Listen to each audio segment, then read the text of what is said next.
خیلی ممنون. خب رتبه کنکورتون چند بوده؟ 346 منطقه 2. بله بسیار عالی، ممنون که دعوت ما رو قبول کردین. بالاترین درصداتون توی کنکور توی چه درسایی بودن؟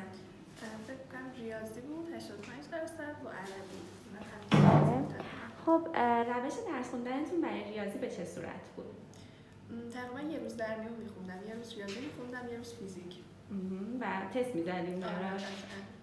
خیلی زیاد، مثلا یه کتابی که داشتم شاید 5 بار 6 بار تستاشو زده بودم. پس به جای کتابای متعدد بیشتر تمرکزتون روی یک کتاب. بسیار عالی. فیزیک هم به همین صورت بود. خب راجع به زیست و شیمی هم برامون صحبت کنین که زیست رو هر روز میخوندم. یه معلمی داشتم که میگفت روزی که زیست نخونی انگار هیچی نخوندی. بله. و زیستم 80% زدم. بسیار عالی. که شیمی هم تقریبا هر روز بود. خلاصه نویسی هم می‌کردین؟ نه. مثلا پس هم کتاب درسی رو می‌خونید. تست و اینا هم واسه زیست و شیمی می‌زدین یا بیشتر مطالعه بود؟ فکر می‌کنم بیشتر تست بود. شاید 2/3 وقتم تست می‌زدم. درسته. برای اینکه تو این آزمونایی که حالا هفتگی برگزار میشد شما برای کدوم مؤسسه رو شرکت می‌کردید؟ قلمچی من می‌رفتم.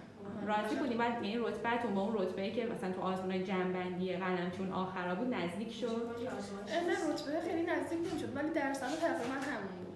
آها درست. حالا چون دیگه بیشتر بچه‌ها قلمچی دادن منم یعنی بهتر شد رتبه‌تون نهایتاً یا پایین‌تر بود چیزی که تو قلمچی بود؟ نه بدتر شده بود. آها پس خیلی هم نمیشه بهش حساب کرد. بیشتر بهش به تمرین نگاه کرد. بعد برنامه‌ریزیتون چطور بود؟ مثلا طبق قلمچی پیش رفتین؟ ما لوکیشن رو تغییر دادیم.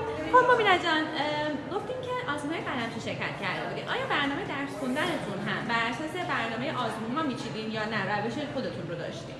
آره طبعا همون نمونه‌ای که آزمون‌ها داشتش من همونطوری برنامه‌ریزی می‌کردم که ترازم هم توی آزمون‌ها خوب باشه. خب بسیار عالی. و اینکه اگه به عقب برگردی بازم دوباره پزشکی رو انتخاب می‌کنی با شرایطی که تا الان ازش دیدی؟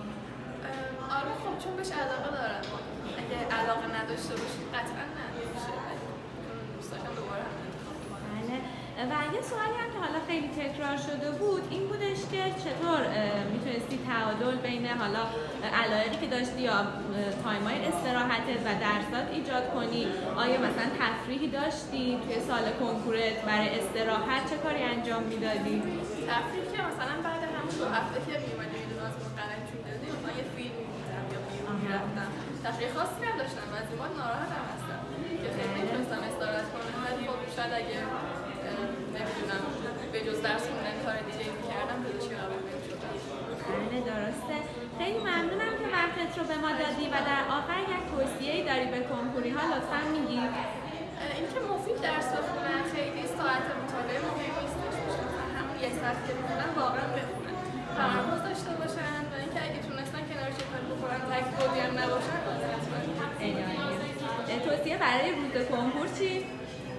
روز کنکور 20 دقیقه اولش استرسشون زیاده، طبیعیه پس که اینطوری باشه ولی بعدش اوکی میشه، نگران نباشید. خب خیلی خوبه. بازم خیلی ممنون که دعوت ما رو قبول کردیم. موفق باشید. مرسی.